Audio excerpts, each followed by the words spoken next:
What's going on, everybody? Welcome to the Iccy Show. This is interview 649 interviews I've done. Give this special guest from Ohio to Boston 617-978 a second to get on here and we will start this Iccy Show. If it's your birthday, happy birthday. If it's your anniversary, happy anniversary. And my condolences to anyone who has lost anyone. And I just want to say I pray for peace and love for our world. We need it desperately. So everyone, you need to do it too. So, you know, times are crazy right now and our world needs it. On that note, just give them a second to get on here. We will start this Iccy Show. Definitely. Salute, everybody. I hope everyone had an amazing weekend. I know there's been a lot of graduations. So congratulations to all 2024. You are the future. Always know that. I'm going to send you the invite again.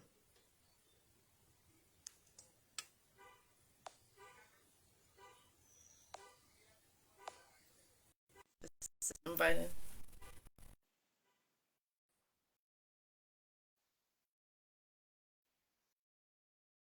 Here we go.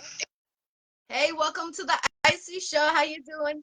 I'm doing good. How you doing? Good. This is Prophet Mocmoud from Ohio to Boston 617. Welcome to the Iccy Show. This is interview 649 interviews. I appreciate you coming on the Iccy Show on a Sunday. Oh, man. Thank you for having me. I'm about to share it to my group real fast.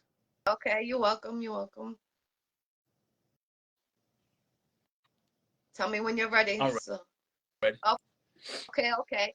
So, I've been catching up on you. I wake up every morning watching one of your TikToks or your good mornings, and your motivation. You did that for me for 6 months. So I appreciate that, and I know you can make a difference in a lot of people, by doing those good mornings. So don't let nobody stop you from what you're doing every day. I appreciate that. Thank you. You're welcome. So what made you start to get into this industry? I know that you were an artist. I'm not too sure you're still rapping right now or you're just focusing on your goals right now. No. You talk about what got me into doing music? I don't do music anymore, but are you saying what got me into doing music? Yes. What made you start to get you into this music industry a long time ago? Okay. Well, I was always a fan of rap music. My mother, one thing I did take from my mother, she had a good ear for music. So in my household, all she listened to was Marvin Gaye, Al Green, Sound Cook. So that's what I was raised on.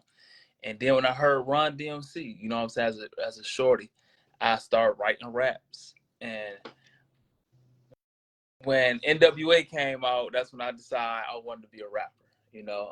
I think Ice Cube was like my father figure. But I never really.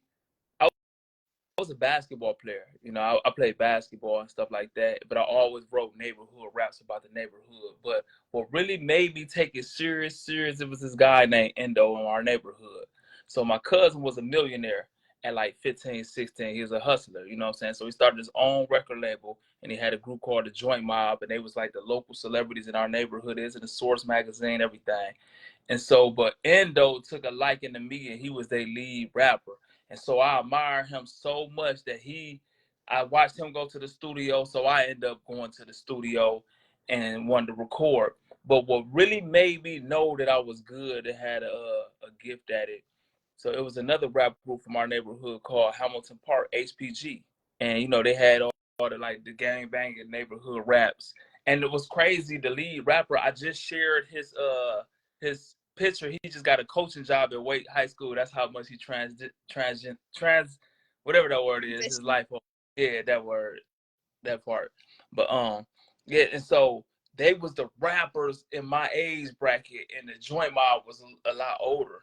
And so it was this party. My homeboy Cube, God bless his soul, Gene Blackman.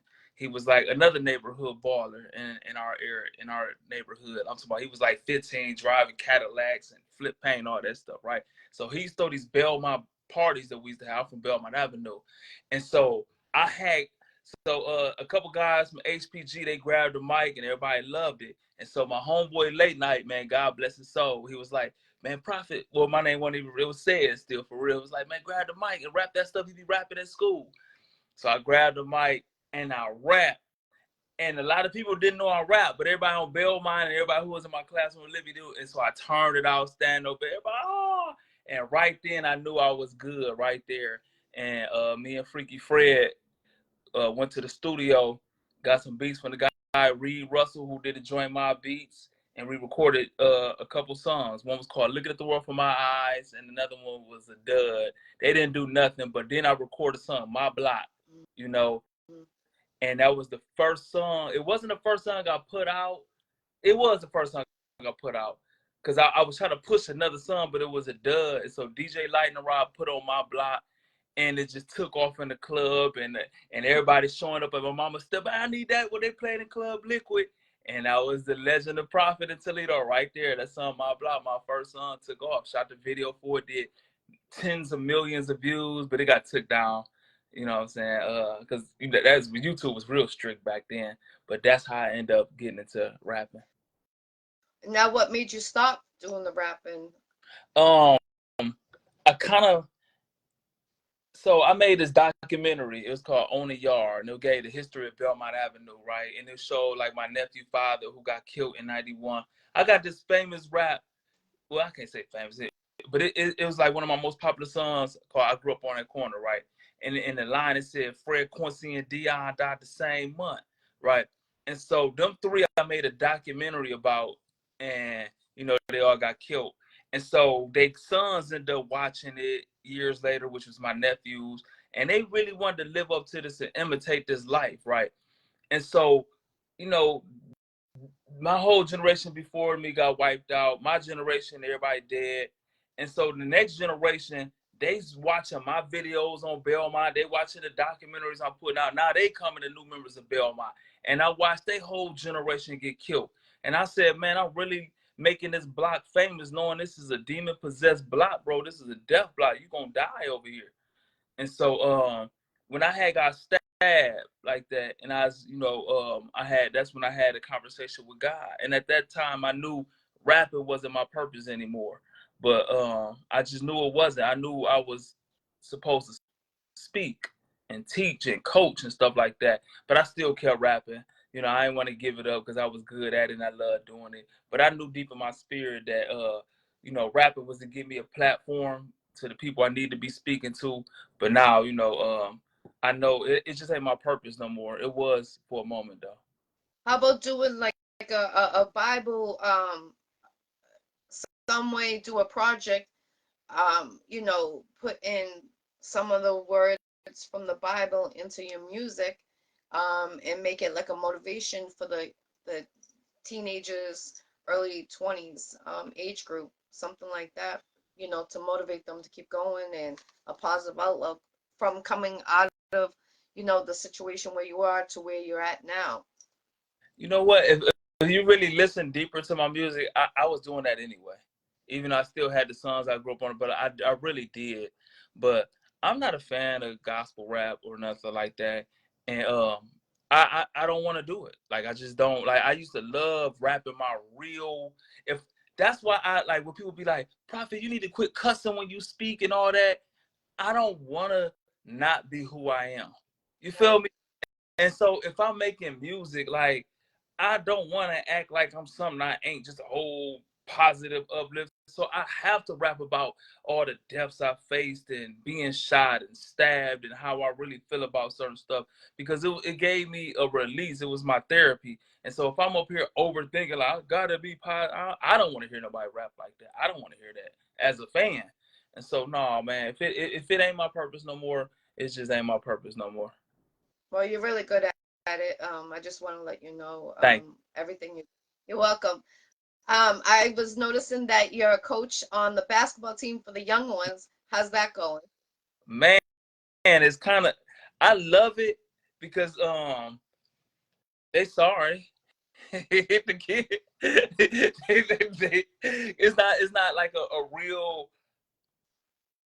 basketball league with group like the top of the line players. I didn't want to coach that because I didn't want to argue with the parents, like thinking they kid the next Steph Curry and they need more playing time. So these is kids who really getting pushed in this by their parents who really not really good at basketball. And so you know, for what I'm doing, my whole thing is to teach these young little boys about self accountability, having a good attitude, and leading with love and respect. You know what I'm saying? And so my whole thing is to keep coaching these kids so I can get these young boys before they be this grown weak weasel blaming everybody for everything, no accountability, terrible attitude. And Frederick Douglass said this quote, man, it's easier to uplift young boys and try to repair a broken man. And so a lot of kids never had a man in their life, so I want to get them while they're young and teach them about total self-accountability, how to work together as a team and stuff like that. So that's my joy out of it. But the kids, man, like, you know, I coach my son, you know, so I coach 7, 8-year-olds. And so it's hard because they sorry, man. Like, man, we gonna be getting beat up or we gonna be getting blew out. But I get a joy out of it, man, because I'll be like, what's the most important thing? And they'd be like, a good attitude, coach said. And so it just be like, man, it's part of my purpose. You know, I love it though. It brings a lot of joy to me. Yes, definitely. I commend you definitely from the Iccy Show to you because we need more people like that. You know, we need to start with the young ones. And you're saying around 7, 8, that's how old the kids are? Yes.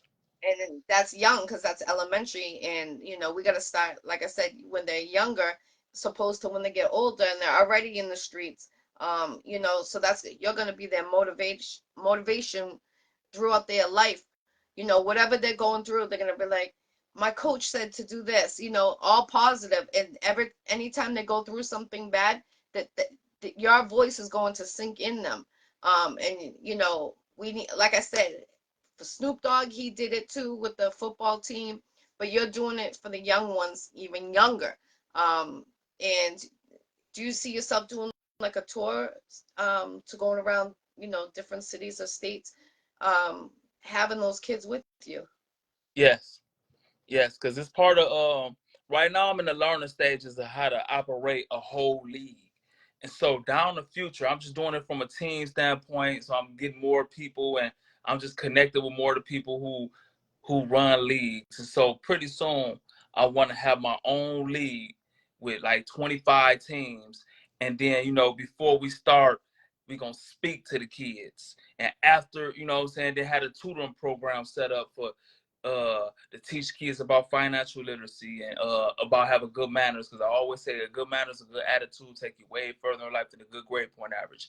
And so while we got this whole league here, we got the tutoring program set up, the financial literacy program set up, and then to take these kids to different cities and different countries. And while we out feeding the community, these kids would be feeding the people, because you know Christ taught us, man. Jesus washed his disciples' feet to let his disciples know we are here to serve. If I am who I am and I'm washing your feet, how are you supposed to treat people? And so we get these kids to understand, like, I'm here to serve, not to be no weak weasel using gimme person, but no, you are here to serve. Sometimes as a man, as a man of man, you have to make yourself uncomfortable for the comfort of your wife, comfort of your community, comfort of your kids. You know what I'm saying? Like Dr. King, he wasn't broke. He wasn't no poverty. He had college degrees. He could have, him and Coretta could have went off and moved somewhere. Wasn't one word like they could have moved to England and escaped from segregation. But man, he made himself uncomfortable for the comfort of a whole bunch of strangers he didn't even know. You know what I'm saying? So that's man. That's a man right there. Whether you believe in what he did or agree or not, that's a man when you will make yourself uncomfortable and give your life for a purpose, serving people. And so we need more men like that. And so that's why, you know, I'm developing this whole league and teach these kids and stuff like that. And so, but that's my ultimate goal for real. Hopefully. Are you gonna do it throughout the whole year, or you gonna just do it during the season now where you're at? Um, right now I'm gonna do well, I'm about to be coaching two different teams in two different leagues, and so right now I'm learning right now, like, you know, because it take a lot to run leagues, and I'm not from Atlanta. I'm from Toledo. I don't know nobody all down here like that, so I'm meeting all these people. But when I get it how I want, it's gonna be all year But round, and then, like, I link up with people who do football and baseball and have whole other leagues involved. You know what I'm saying? I can't coach football or baseball or boxing. I never was good at those sports. So I was really good at basketball. And so, that's good. but I want to do a whole league though. Okay, okay. Who's your favorite basketball player? My favorite basketball player, they not the super popular as people, but growing up, my favorite basketball player was Dominique Wilkins. That was my favorite player. Then it turned into Nick Van Exel, Reggie Miller, Joe Dumars. That's crazy. We were just talking about this. Like, none of the most popular players was never my favorite. You know what I'm saying? Who's your favorite artist? Could be someone in the industry or not in the industry. Oh, Tupac. I mean, Tupac. Then I say Scarface. Like Tupac, Scarface. Then I would have to say Ice Cube. Then I would go Nas. Then I would go Beanie Siegel. Then I would go Nipsey Hussle. Then I would go FBG Duck. Then I would go I would go DMX, Trick Daddy, Eminem, and Cannabis, and Lauryn Hill. Lauryn Hill. Okay, you got a Yeah, lot. Good. hey, my favorite 10 people. Yeah, but it would be Tupac and Scarface for sure at my top two. Okay. What is your favorite movie? Man, I love movies. I love movies more than music. I love movies. I love movies. My favorite movie of all time is The Matrix. That is the deepest movie I have ever seen in my life. And not just all the fight. I'm not an action junkie. It ain't about the fight. You ever seen The Matrix? Yes. Yeah, it's just the whole, see, you know, they in The Matrix, I take my own meaning out of it, right?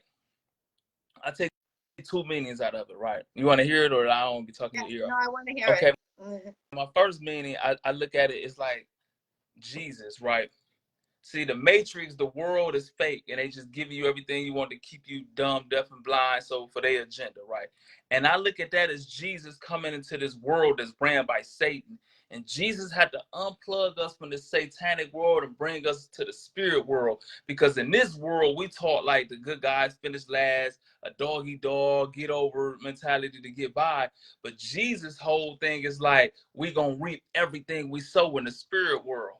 So if you give, it will be given to you in the spirit world, but in the physical, no, I'm not giving to you. I ain't like, I got my bills to pay. I ain't like, and that's the physical world. But Jesus is unplugging us from the physical world, bringing us to the spirit world as a believer. And so that's what Neil was doing.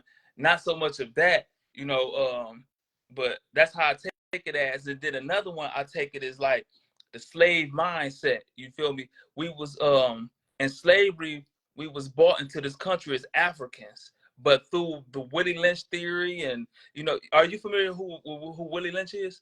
Yes. Okay, yeah, but you know, that's why we are in the condition we are. You know, when Willie Lynch said we're gonna turn the, you know, he was a business owner. You know what I'm saying? He was a bit, and it was a business plan. Quit beating these slaves to death. Quit killing these slaves, because this is a $1 million operation, and this is your product. So instead of the physical thing, you got to use division. You turn the dark slave against the light slave. You turn the north side of the plantation against the south side of the plantation. You turn the man against the woman, house slave against the field slave. Make them divide and make them hate their nappy hair and big nose. Just make them self-hate. And if you apply these principles, they'll work 300 to 1,000 years even after they're free, right? Now look at us right now. Dark skin, don't like light skin. Light skin, they're black, ugly, man. You know what I'm saying? We got perms in our hair. Nobody want to wear their nappy hair. You know, just look how like just look at how we just self-hate each other. You feel me? And so now the Matrix come in is when you have people like a Dr. King or a Marcus Garvey or a Malcolm X or Elijah. I'm going to free you from this slave mindset. And I'm going to bring you over here as a black man.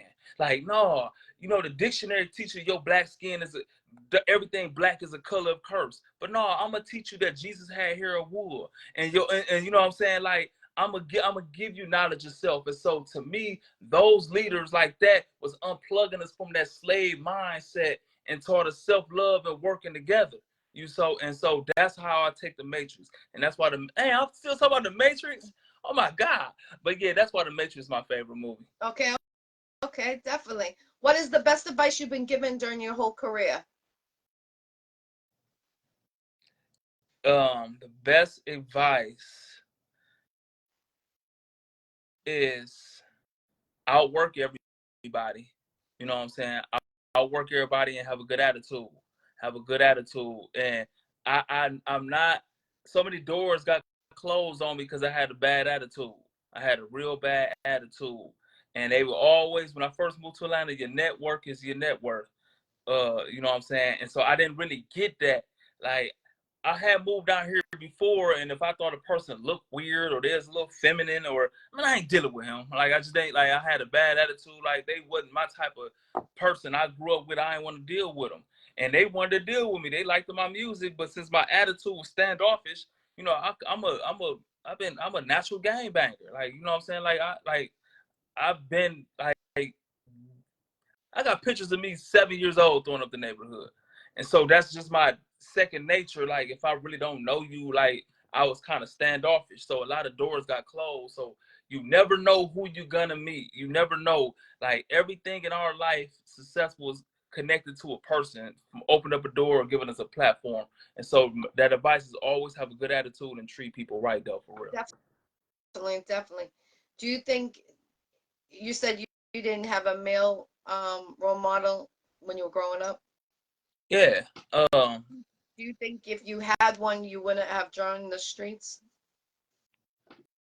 I It wasn't no join in the streets. I didn't join the streets. Like, my Well, household streets. Like, my house, my block, the house right here is where the war zone was at. Like, the dope was getting sold on my steps and out my house, and my family, the ones in my house, was doing all the robbing and killing, and so it wasn't no joining nothing. It was just, you know, and the people I end up riding and dying for, that we call our neighborhood, those was my friends since 3, 4, 5 years old. And I was the blessed one because my mama didn't smoke crack. All my other, I ain't gonna say all, but like 70% of my friends' moms smoke crack.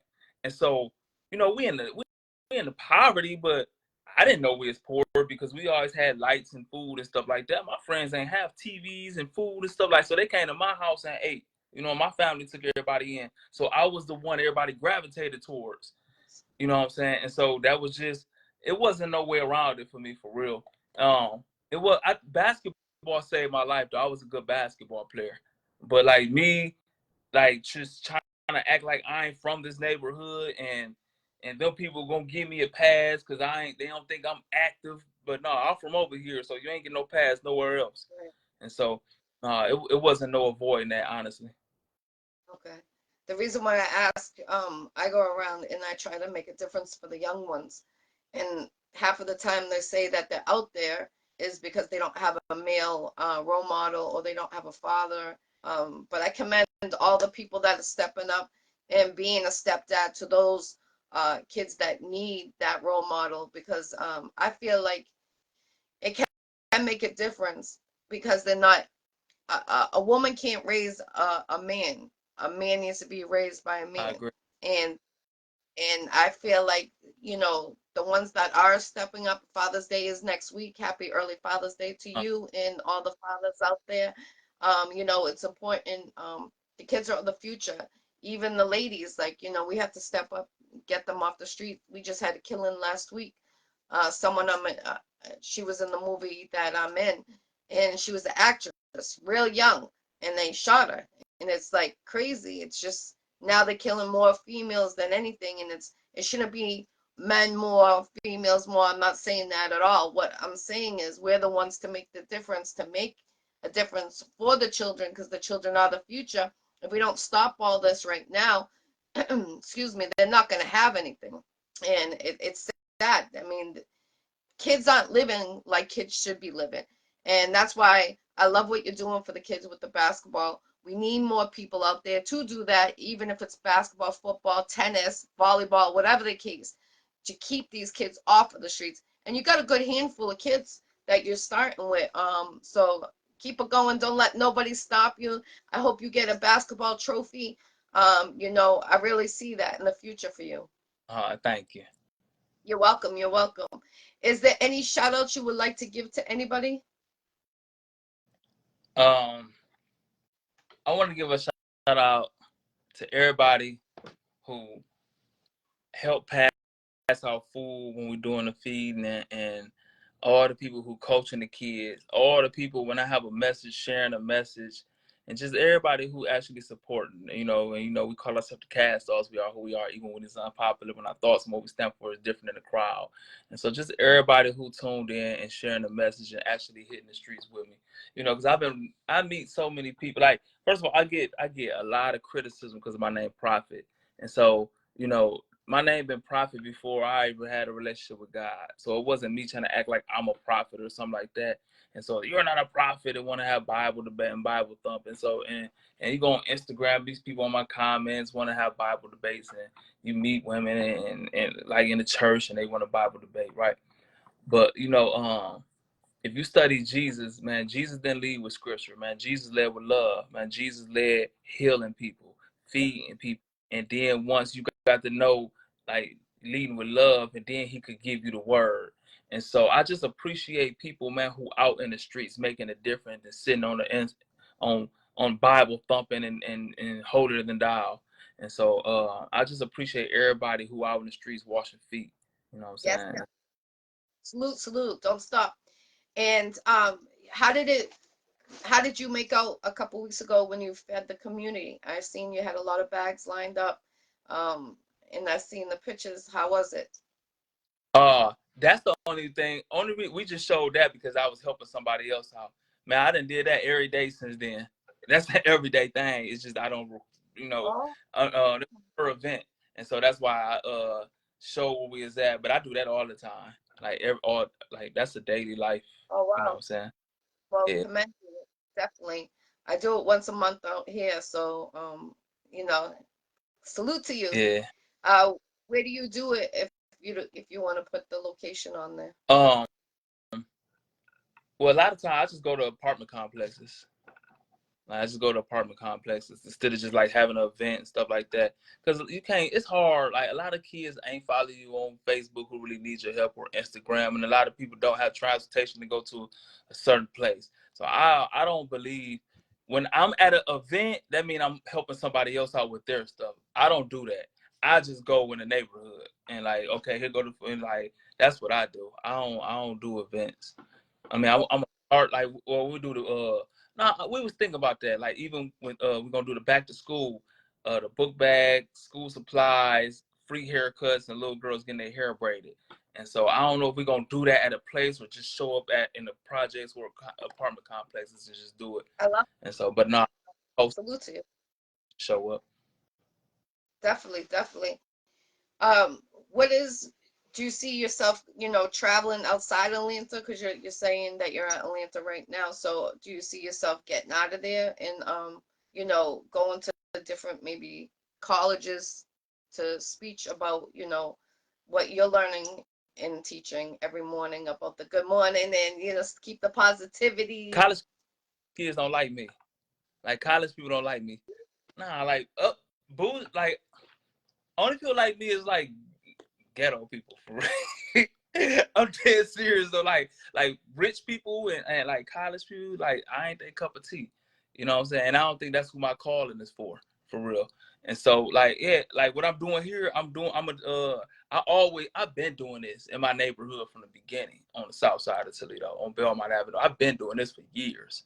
You know, but I am gonna start going back and forth from the south side of Toledo to parts of Atlanta, go back and forth.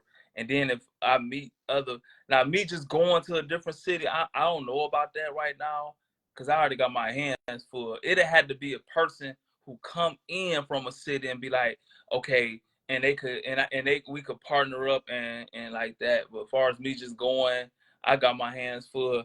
Like, Atlanta is just too big, right? Like, it's too big. Now Toledo's easier because the only thing I just worry about my neighborhood in Toledo. But like, Right, right. I got my hands full right now. Yeah, I had to partner with somebody else though. Okay, okay. Well, maybe after this interview, someone will reach out and want to do something bigger and partner up with you. That would be awesome. Yeah. Okay, okay. What about a movie on you? Have you ever thought of that? Just strictly on you. Now, I ain't thought about that, but I got some movies wrote though. I got some movies wrote, but it's not about. It's kind of loose. I took events out of my life, events out of my friends' life. It's a movie I wrote called Death Around the Corner. And but no, it's not about me though. Like I ain't did enough in life yet to have a book or a movie. You know what I'm saying? Okay, okay. Well, what about, what you wrote down so far? Have you ever thought about putting that into a movie? It's a movie. The movie is finished. I got it wrote. I got to shoot it. Oh, okay. So are you looking for a video guy? Of course. I haven't set it up though. Like I had my friends who were supposed to play in it. A couple of them got killed. A couple of them got 30 years in prison. And so like I don't have a cast or nothing. I just got the rope.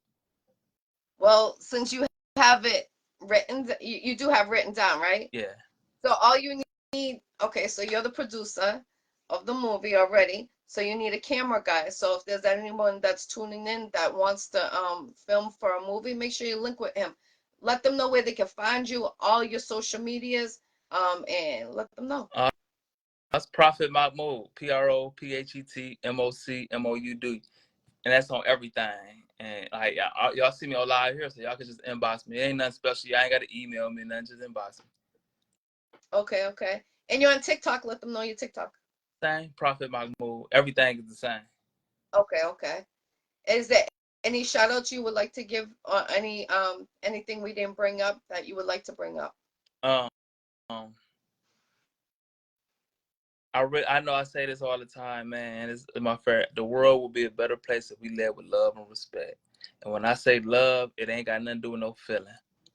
Scripture teaches us love is patient, love is kind, love forgive. Love is being a blessing, love is giving. Those are all action words.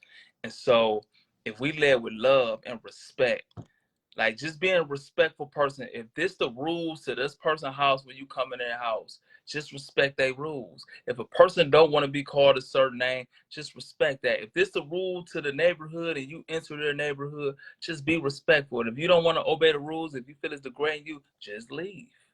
And so I feel if we led with love and respect, if we treat that homeless man who can't do nothing for us with the same respect we'll treat a billionaire. I used to always say Diddy. Like if I Diddy was all my favorite person to use. I about to say we treat that homeless man the same way we'll treat P. Diddy. Well, you can't say that though. But that was always my example because everybody wanted the record deal close from Diddy. But like if you treat that homeless man with the same respect you would treat a billionaire, you treat them the same with respect, the world will be a way better place. And I go to so many neighborhoods from the south side of Chicago, to I was just in LA, to any place that y'all consider like dangerous, I go there, right? And it ain't that like somebody's scared of me or I'm a tough guy or I have this reputation or nothing. Nothing happens and people embrace me because wherever I go, I lead with love and respect. And people are human beings, bro. Like everybody want respect. All the killing in the neighborhood, 9 times out of 10, it be over disrespect. And we'll be like, it's behind the woman, but somebody feel disrespected that you try to violate their woman, or you said this to their woman, or the woman came, but it's just always disrespect, or you disrespect their dead people on Facebook. It's just disrespect. But if we was respectful, a lot of wars, a lot of problems that we had, we wouldn't have if we led with love and respect. So to anybody watching, I just say lead with love and respect for real. Yes, I always say that love and respect is major. And what you said about going to different places, I understand that people like I went to Detroit and they're like, you went to Detroit by yourself? I'm like, yeah.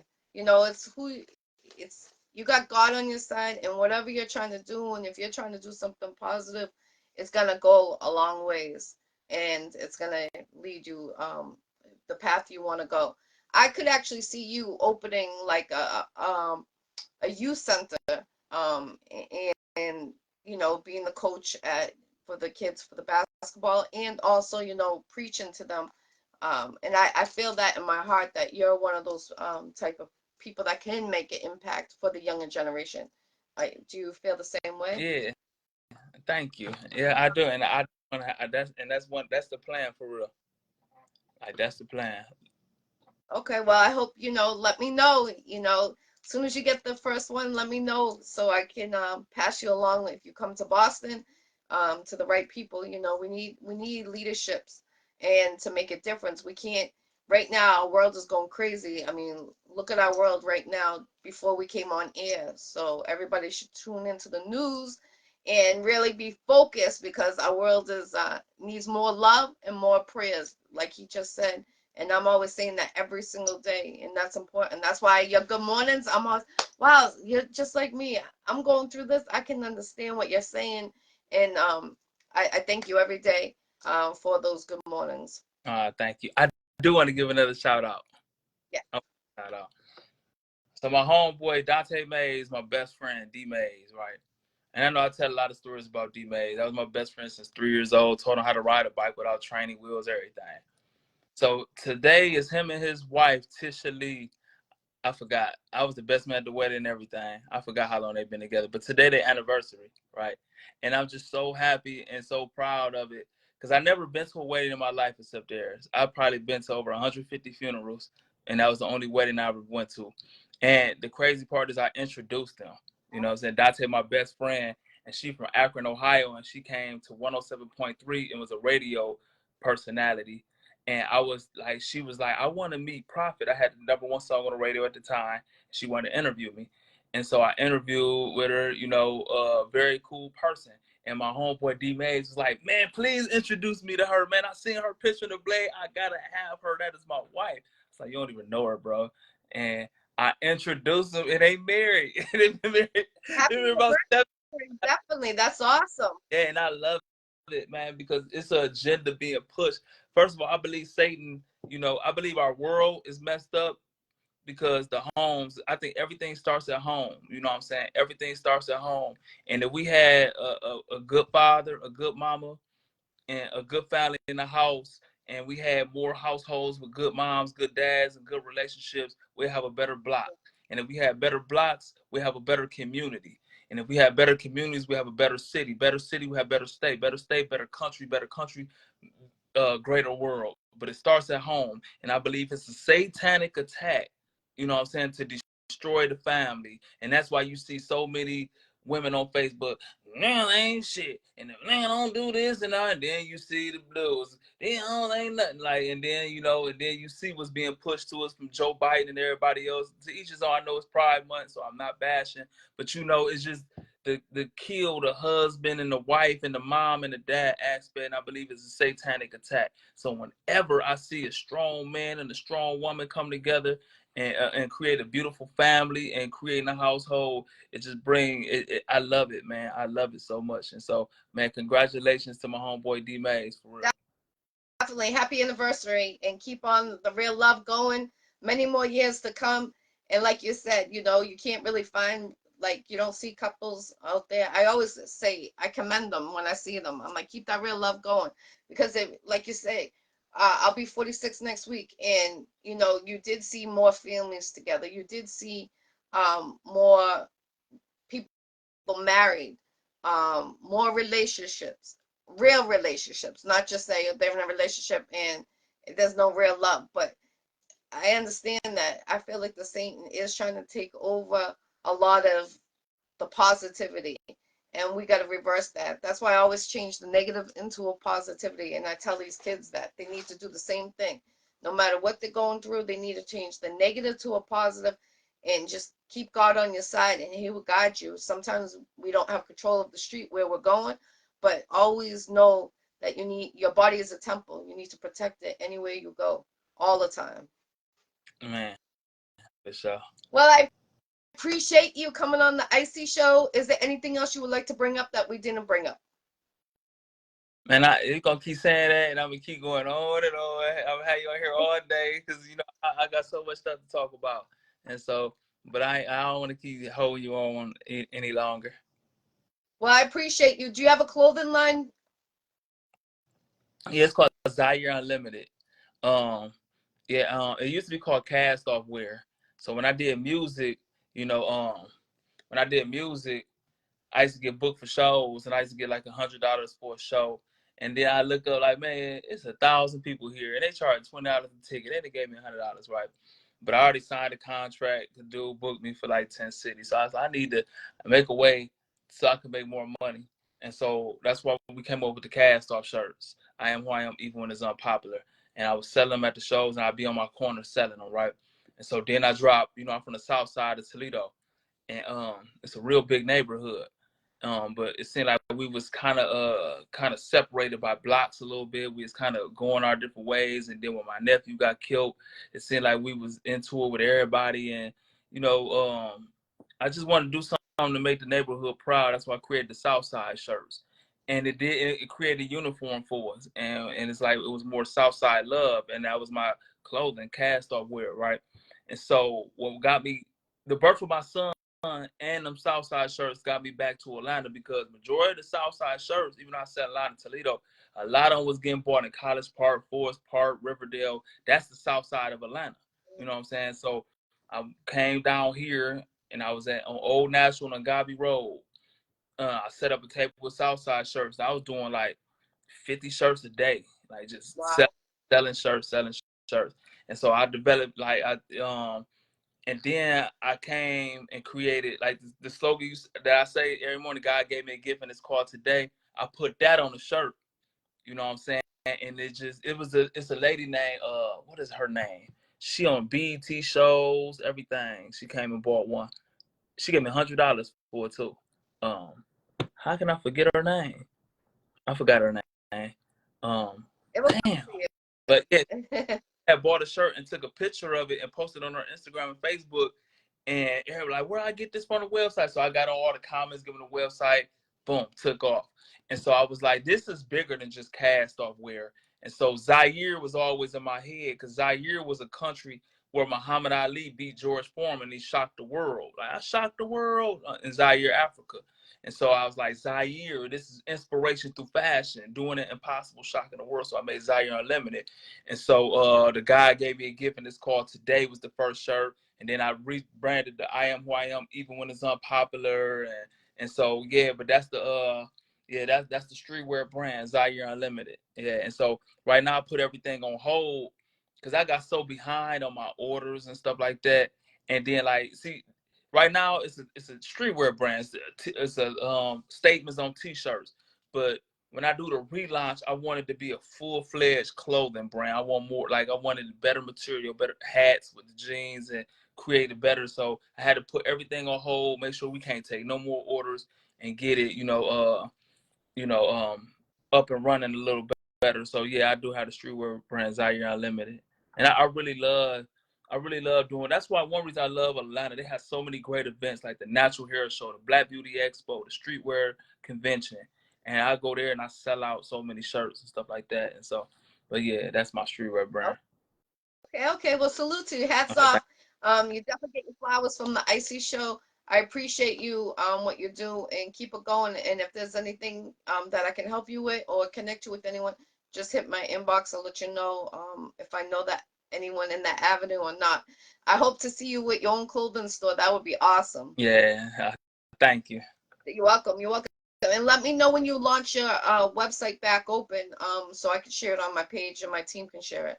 Okay, for sure. Thank you. You're very welcome. Well, this is Prophet Mocmoud from Ohio to Boston 617. Salute to you coming on the Iccy Show. This is interview 649 interviews. We are not just local, we're internationally. God bless and peace on the world to everyone, and that peace to you, Prophet. Much love, respect, and keep it going. And I hope to see you with the kids on the bus on the tour. That would be great. All right, for sure. Thanks for having me. Like a camp, like a camp. Man. Peace, love, respect, everyone. Have a great night. Happy Sunday. All right.